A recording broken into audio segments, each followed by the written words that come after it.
big with 2 G's. I'm going to repeat that. That's big with 2 G's.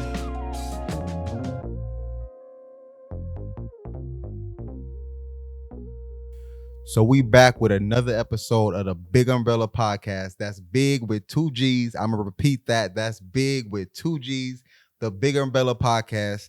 And we got Binh here. So what's going on with you, man? What's good, bro? How you doing today? Man, I'm doing good. I'm surprised that we actually got you on here. It's like having a San Diego star in here and shit. Okay. So with you being on that, we're not even going to touch on the show. Like, we going to more so touch on where are you initially from? I was born in Santa Ana, Okay. California. My dad worked in the Navy, so we traveled around a little bit, moved to Texas, high desert. Now I'm here in San Diego. And how long you been out here in San Diego? I've been here since summer 2018. So you didn't actually have to have experience like growing up out here in San Diego? Nah, not in San Diego, but I feel like that's where I want to raise my kids for sure. Where did you grow up? The high desert, like outskirts of Palmdale. Yeah. What's that even like? Bro, you're the only Asian kid, you know what I mean? It was just different. So what you like surrounded by? You was the only Asian kid? White Mexicans, blacks. My best friends were Dominican, and Ethiopian. Yeah. So you got to experience a lot of outside of what your culture actually is about. Oh yeah, I grew up feeling like I never fit in anywhere. You know, from my parents being immigrants, I never fit in there. Just they had a different culture, and then I didn't fit into American culture because they was asking like, oh, do you eat dog? Do I wear shoes? Like Asian questions, and so I never really Asian fit. questions. Yeah, like they was like hella people. I have not experienced anything like that. Hella people do that. They think you don't wear goddamn shoes. Don't wear shoes in the house. Like all the, like good at math for some reason. Like everything that comes with that. With you experiencing that, what was that even like growing up for you as a kid? It was tough, man. It was like, it really led me to being a people pleaser, just doing things for others and not doing things for myself, just to be liked or to be appreciated. And when did you really figure out in the long run, okay, being a people pleaser is not really what I need to be about? I honestly feel like, my brother was helping me in my 20s, but the show really helped. Yeah, and going to therapy bi-weekly, it really helped. And now I don't seek external validation. It's all about looking in the mirror and being good with myself. Do you feel like you at a level where you are good with yourself? To a certain extent, like today, Nate and I, we checked the body index and I was 9.1. I thought I was gonna be 5. So Oh damn! So you be really checking. Yeah, like I and you know what I mean. So it's like I'm at a certain point of my life, and I should be happy, but I'm still looking outside. A bigger accolade, a better achievement instead of looking inside. So on a fitness level, where are you even what goal are you trying to obtain? I'm trying to be shredded like Bruce Lee. Like that? Huh? Yeah, that's the goal. Like water. Yeah, like water. Be like water.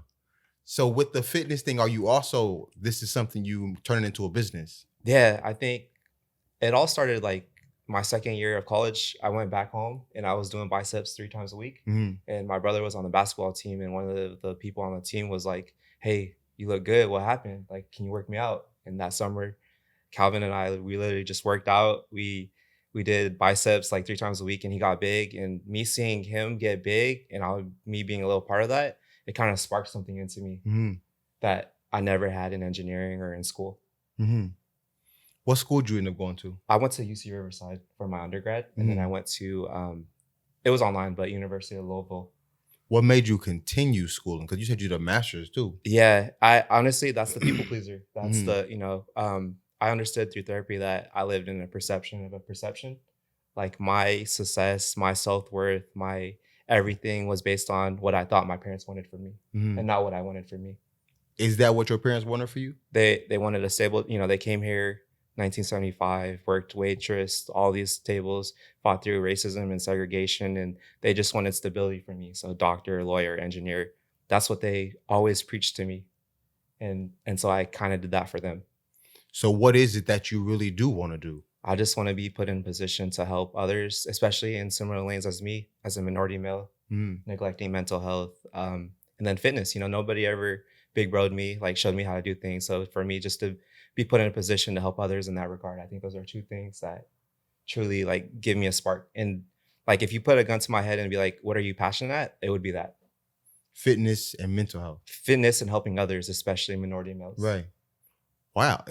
Are you so big on helping minority males because that was something that you didn't get to, something that didn't get to come across to you? Because that's who I hung out with. Like I played soccer, I played basketball, so I hung out with the Mexican dudes and I hung out with the black dudes. And none of us, we didn't know what mental health was. We didn't talk about feelings like the same way girls do it. They get in a circle and they talk about it. We didn't do that.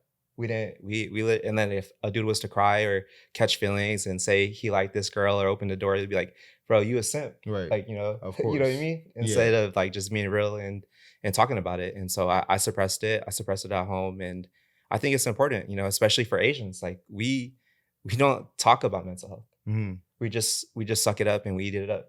And we take it out on accolades and external validation instead of internal.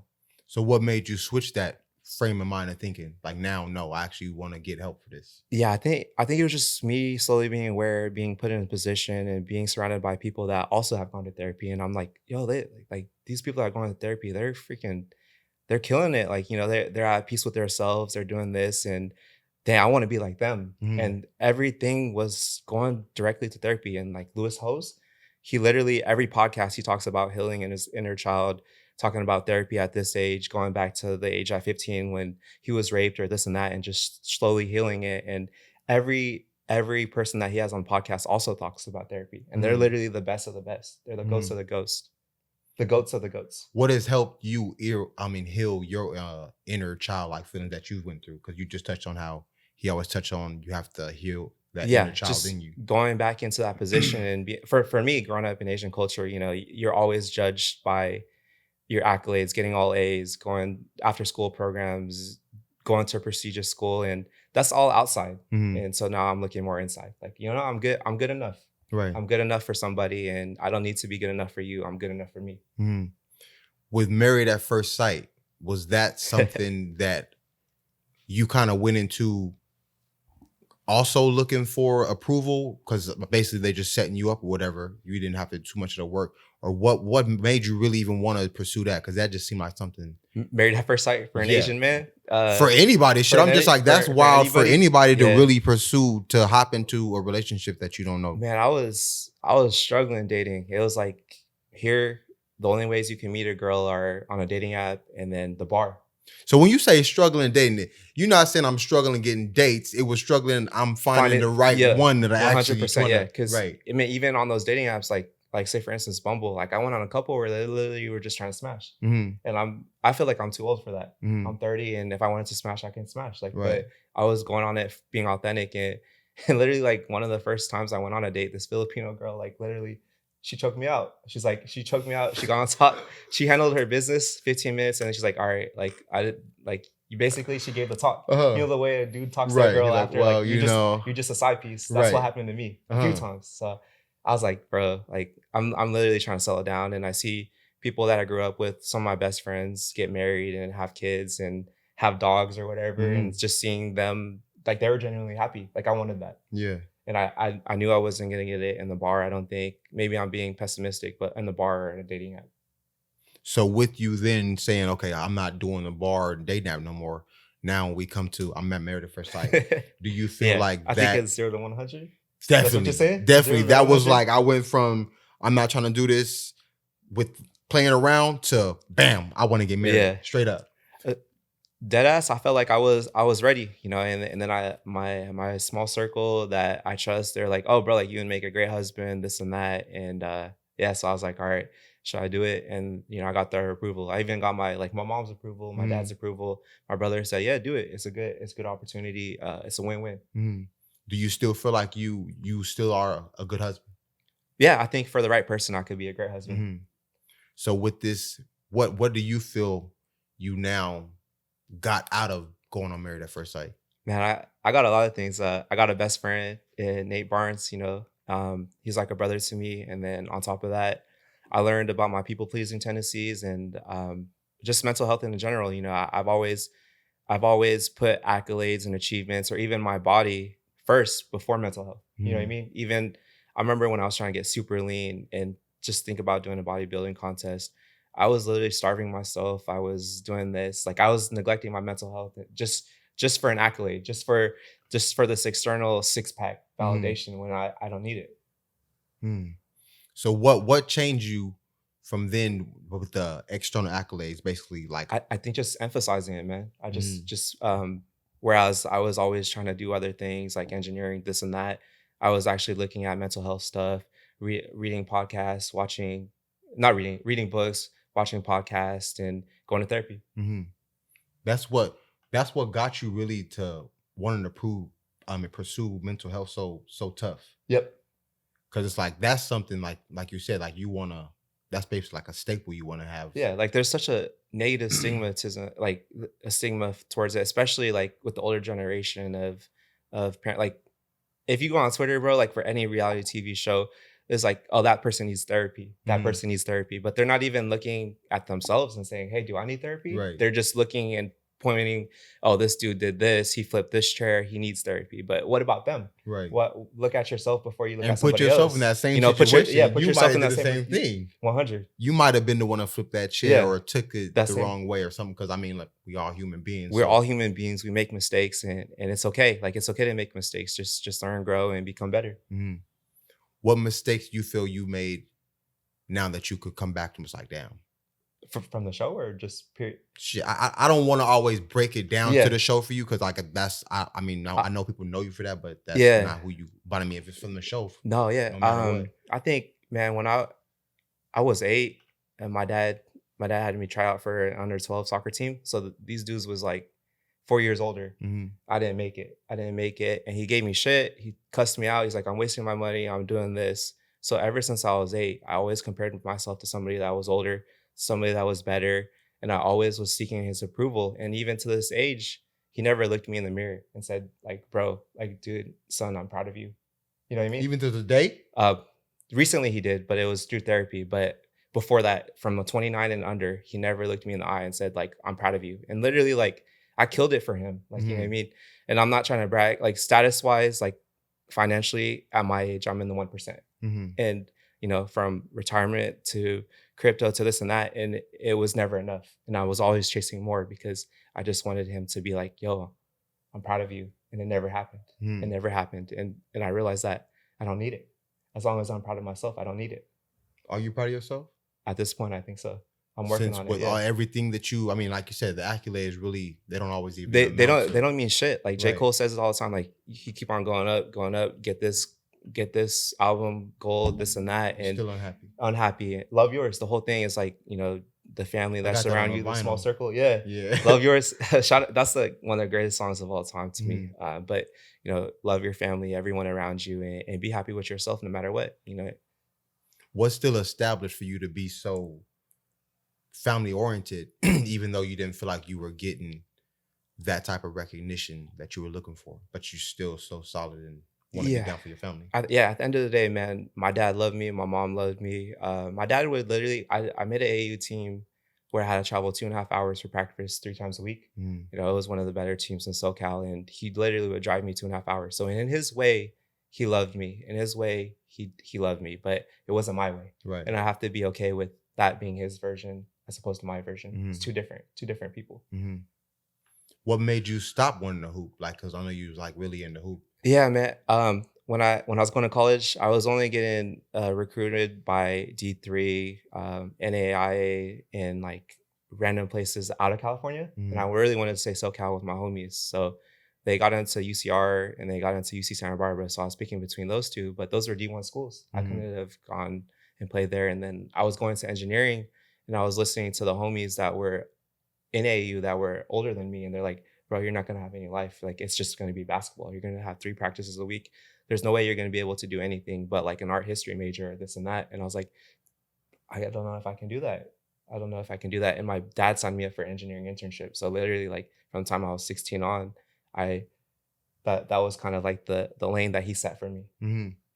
So with you doing all the schooling and shit, looking back, do you feel that was something you should have done, or it was like kind of like, man, that was kind of a waste of the time now? Yeah, I mean, you was like you said, low-key, you was doing it not even for yourself. It was like, it was for him, to you that I could do it. I mean, like 3 years ago, while I was getting my master's, I was working a full-time engineering job. I graduated summa cum laude, and literally right when I finished, there was no ounce of satisfaction. There was no ounce of happiness. It was like, and then even then, like, my dad didn't even look me in the eyes and be like, yo, like, that's awesome, son. I'm proud of you. Mm-hmm. You know what I mean? Mm-hmm. Like, not even then. So I should have known it then, but now I'm kind of coming along to it. So you said like now through therapy, he's now said he was proud of you. What was that even like for him telling you he was proud of you? And what was he even proud of? It honestly it was overrated. It Mm. was overrated You because feel like it took too long for you to say this it shit. didn't. Now it's like, I'm not gonna say it didn't matter, but I think me looking in the mirror too much and doing the work, like nobody, like no disrespect, but like as long as I'm happy with myself, I don't care what anyone else thinks of me. mm. So for him, what was it even that he told you he was proud of? So my brother goes to therapy too. He's in med school, and we kind of like slowly hinted it at, and then he just like, yeah, like I was proud of the way you handled yourself on the show with everything and how you've handled this and that, and what you're about to do. Like I told him like my plans for quitting engineering and going to other things, and he was like, wow, that's awesome. Like I'm so proud of you. I have two successful sons in different variations, and my brother is a doctor, Mm-hmm. and I'm gonna be helping people in a different way. Mm-hmm. What is it that you aspire to? I know you want to help. What type of form of that is it that you want to aspire to do? So I'm working with San Diego Social Leagues. Mm-hmm. So it's the founder, Mike Hernandez. He was he was a former elementary school teacher in Barrio Logan. Mm-hmm. So he's trying to create a program for at-risk youth, so minority people that don't know their dad, they don't know their mom, they don't know nutrition, they don't know abundance and we're trying to create an after school program that teaches them mental health, that talks about physical health and then nutrition as well. Because I mean, they're skipping meals, they're not eating, they're not in a position to that others are in. Mm-hmm. You know, that go to like a cathedral or a private school Right. where they basically don't have like the same opportunities. What got you into fitness so tough, like and so early? Yeah, I think it all started with like my grandma passing. Mm. You know what I mean? There's only a few women that like gave me that unconditional love. She was one of them, and then like seeing her like dying and all that, it was tough. And the only way I knew to handle it was I was doing push-ups and then when I was 16, I got the keys to the weight room. For basketball, and the coach said that I could go anytime, and I would literally work out my anger. Mm-hmm. I would work out my sadness, all of that. And I feel like there's a lot of people in my situation that don't have that. You know, they didn't have that opportunity to just have the keys to the gym or something like that. And I know how beneficial it is, not only mental health, but just your physical health too, like longevity and productivity. It's like very important to me. Mm-hmm. So with you not getting the support that you was looking for through your family, who was actually there to support you on your journey onto where you are now? My brother is super awesome. Like he's super busy with work. We don't get to really talk that much, but I know he has my back. No matter what I do, as long as I do it with good intentions, he's always gonna have my back. We used to FaceTime all the time, but he does 60 hours in residency right now. So it's like he doesn't have time, and he low-key got a girlfriend. So it's like, yeah, I'm third option. Yeah. Yeah. It's like he got work and he got his lady, he got his home life. It's like, okay, now I got to talk to my brother. Yeah. So how did he? I think you already covered it. How did he support you when it came to you talking about you wanted to get on the show? Oh yeah, he was like, I just presented to him. I thought, you know, he's very type A, so I thought he was gonna be like, dude, you're an idiot. But he was like, dude, that sounds like an awesome opportunity, man. Like to find the girl of your dreams, man. I support you. I'll try to make it. It's hard for him to make it because he lives in DC. He's in residency. He literally only gets 5 days off a year. Mm-hmm. Until damn. Yeah, it's crazy, bro. It's crazy. Like he literally calls me, FaceTimes me, and he's a zombie. Like eye boogers, everything. Just the eye boogers, the whole thing. Yeah, man. On top of a girlfriend, on top of like trying to have time to hit the gym and do that. And that. So with going through the married at first sight experience, do you felt like that now hindered you and wanted to be like, I want to get married again so quickly, or that kind of want to put the brakes now on you moving forward? But I think this time, and I say it on the show a lot, especially to the end, but I'm really working on myself. I'm trying to be aware of more things and just experience life in a different way. And and just, you know, have fun. Mm-hmm. So are you quick to wanting to get married again, or you want to put that? Oh, hell no, bro. That's like, okay, now I experienced what I went through with this, and now I kind of want to take some time to actually get to know somebody. Yeah, yeah, for sure. I think that's the best way to do it. Mm-hmm. That's the best way. You got a certain type that you are you even looking right now, or what is the case for that? I don't even know if you could speak on that or not. That's completely up to you. Yeah, I mean, I think one thing that I would want is a person that's into fitness. Mm-hmm. Like, and I think that's what I want. And then somebody who's a family oriented and just is going to make me better, like inspire me to be a better version of myself, and who's aware, and we can go on this journey of life together for sure. What do you feel it takes for somebody that actually makes you better? I think it's just even in the little things, you know, like just I'm at work, or I'm doing this, and then like she says something or does something to where, okay, like she turned me up. Like she turned me up in the gym, or she turned me up in life. Like, get your lazy ass off the couch. Like, what are you doing? You said you wanted to do this, you wanted to do that. Like, what are you doing? Right. What's something somebody would be actually surprised that they didn't know that you actually are interested in? You know, contrary to popular belief on the show, like I do enjoy traveling. I'm not that much of a penny saver. I love, like, I want to travel to all 7 continents. They make it sound like it's bad that you saving money. Yeah, bro. I don't get it. Like, I save money, but I spend it on the right things. You know, I spend it on my family and my friends and my goals. Like, I didn't understand that. I didn't understand. Yeah, like you said, like, oh, like what they make it sound like penny pinch. Like, that's okay. I mean, you grow up skipping meals, eating TV dinners, and top ramen. Like, what would you do? Exactly. You get a little money and then you want to spend it? Right. It's like, nah, I know how much I can actually do with this money. And then, you know, if you understand that your money makes money, it's like, why wouldn't you save and use that money to make money, and then in return that money can actually be spent on things. So you said you want to do some traveling. Yeah. So I visited 4 of 7 continents, and the goal is to visit all 3 more. So I have Africa, Australia, and Antarctica. Ooh. You used to doing cold? Cold is it's San Diego, man. I'm soft. Oh yeah, that's for me. That's what I'm saying. Yeah. Like, cold is a different beast for me. I went to a couple places and it's just snowing. It's like, yeah, oh yeah, I couldn't do it. I could do it for a week, but I couldn't do it for more than a week. There's no way. But I was thinking, like, what is that like with a goddamn camera? I mean, I'm just in front of the camera when I gotta do this shit. Yeah, what's it like with a camera following you basically all the time? It's like you don't really have much privacy. Yeah, it's tough, man, because I feel like I'm a very private person. Yeah. And then you have like literally, and it's multiple people, maybe 10, 15 people in your room, and then like, and it's like literally lights there, and like I'm pretty quiet myself. Like I'm selectively introverted, so it's like overwhelming for sure. And I would think, like, with the cameras always on you, it's almost like you can't always fully be yourself. Oh yeah. Then you always thinking like you have a guard up. Well, shit. Well, how are they gonna look at me if I say this how I really want to say this? That was my problem. So I'm a perfectionist. So I don't want, you know, I'm a perfectionist. I'm a people pleaser. So I didn't want anybody to feel a type of way of the words I was saying. And on top of that, like I didn't want to make myself look bad. So it was almost like just for me to bite my tongue. And that's kind of the opposite of like being on TV. Like, you know, like being on TV, they want you to talk. Right. They want you to be yourself and voice your opinion and this and this and that.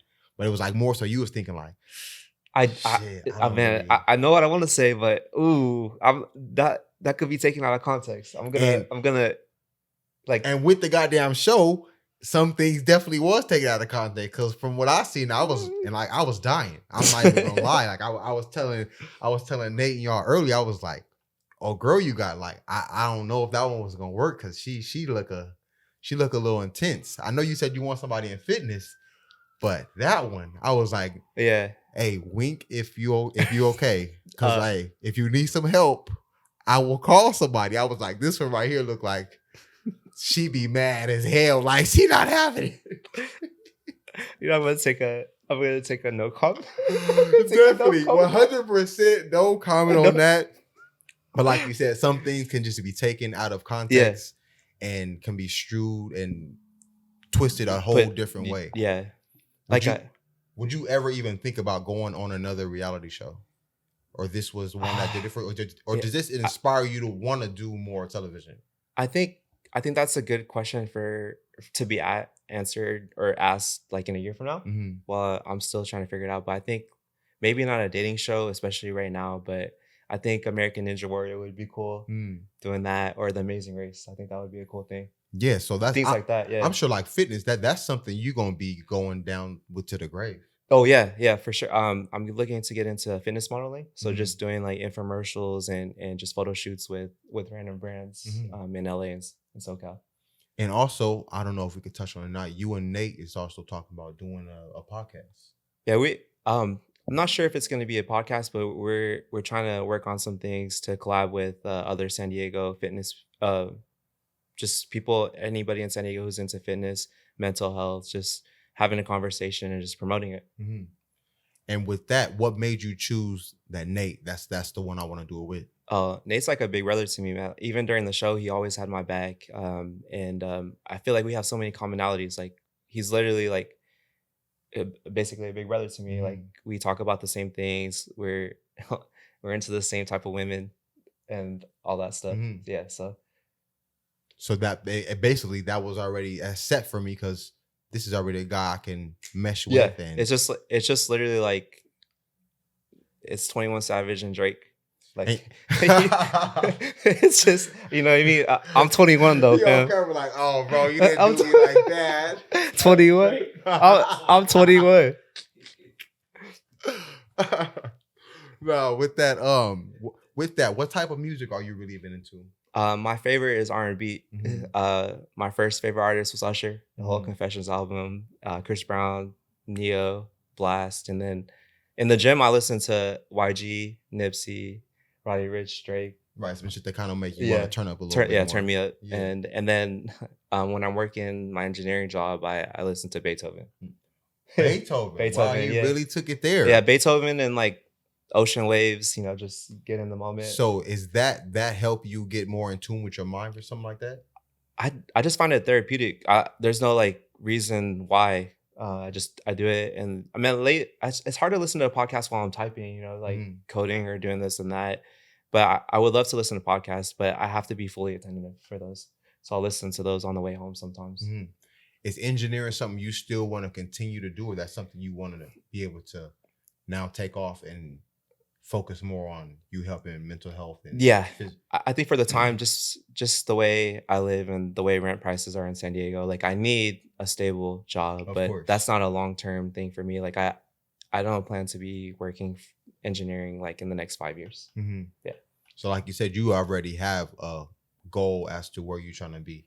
Yep. What is the end goal for you? Yeah, I think the end goal right now is just to be put in a position to make my income and passive income that I would make in engineering, like the same level, but to impact people and make videos and promote fitness and mental health just anywhere. Did you ever think about getting into acting?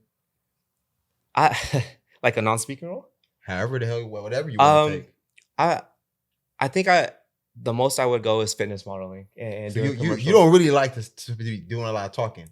Yeah, I'm not really I'm choosy who I'm talkative with. Like I don't talk to a lot of people. It's not nothing personal. I have a small circle. You pick and choose. I pick and choose. Yeah. Shit. Then some people get burned. You know what I mean? Oh, 100%. So that's why, like we always say, the fact that you even invited us in your space, like that's already huge for us. You see the lights on? Oh yeah. I see them. Shit. Well, I don't know what goddamn time it is. I see them goddamn lights on though. But shit. So I also was thinking about do you want to like eventually own your gym? You know, I've never actually thought about that, to be honest. Because it's like you're already so into fitness. It's like I would think that would already be your next things. Like I want to own a gym. I think what's tough for me is that I like change of scenery, like frequently. Like even before the show, I was thinking of moving somewhere, and those two places were happened to be LA or New York. And even now, like I'm living here till June, but I might go somewhere else. Even with the gym, I have like 4 gym memberships that I go to change the pace. Oh damn. Yeah. You got a 24? No, I don't have 24. Oh, so that mean you got some official type shit. You got the nice looking gyms.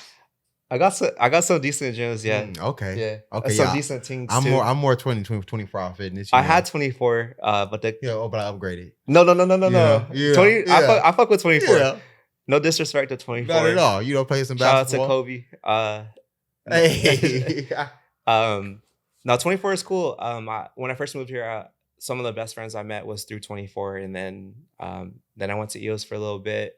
There was some more cute things there, and then I ended up I live downtown, so fit, it's walking distance on both sides, and then there's a new gym compound that's like it's a dope spot. The lighting is impeccable. Everybody in there is like yoked or super fit, so it's just like inspiring almost. What's your favorite type of workouts?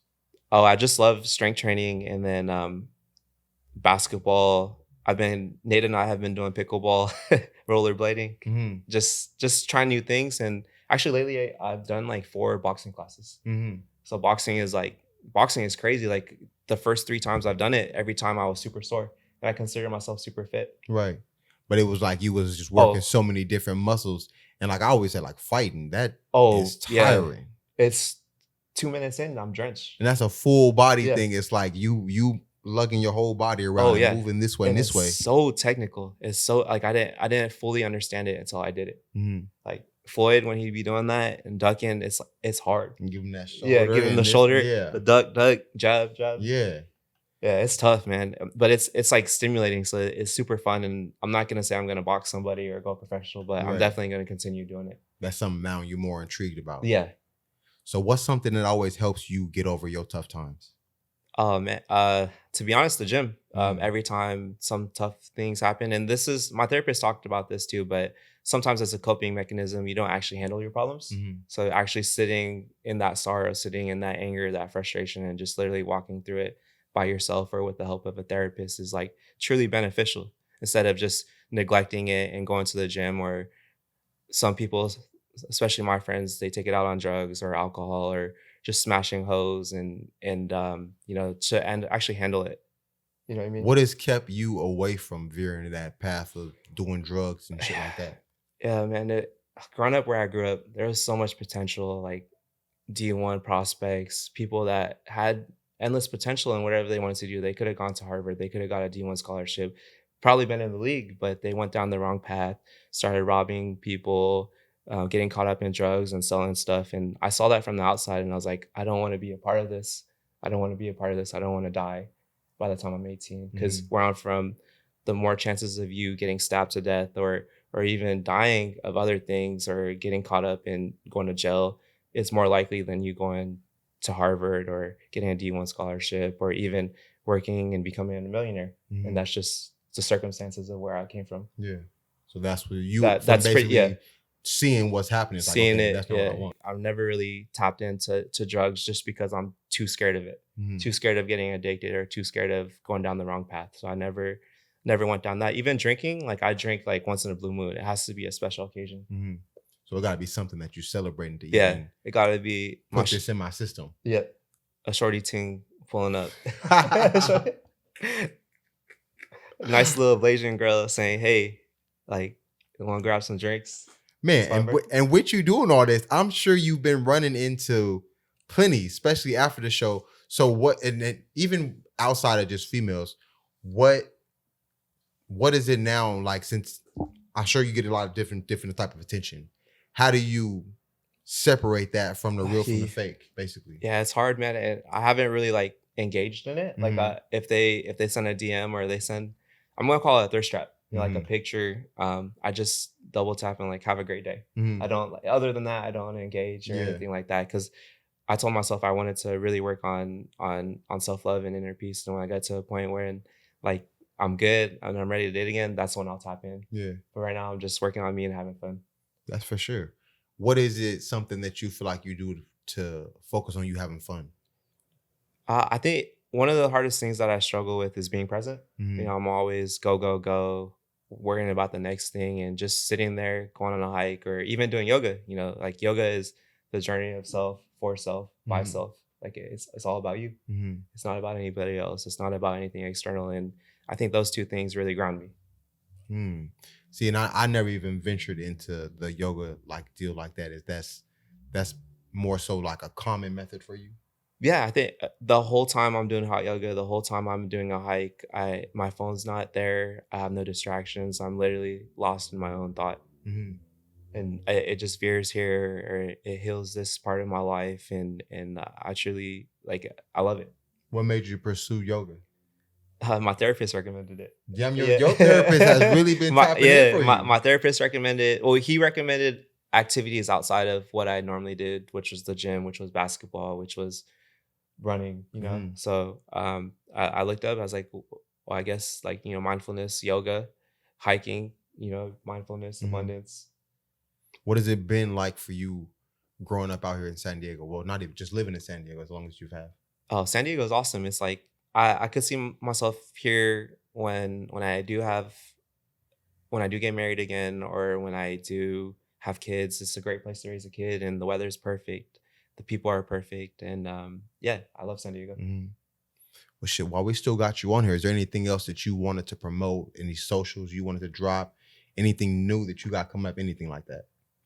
I want to shout out my boy Nate Barnes. He's got a YouTube channel that talks about fitness and finances and just helping with social media. So I think it's called Mr. Nate Barnes. Mr. Nate Barnes at YouTube. There we go. At YouTube. At YouTube.com. At YouTube.com. And I'm sure he got some socials. I'm not sure if you gonna know them or not, but I'm not sure. Yeah. Oh yeah. I'm on Instagram.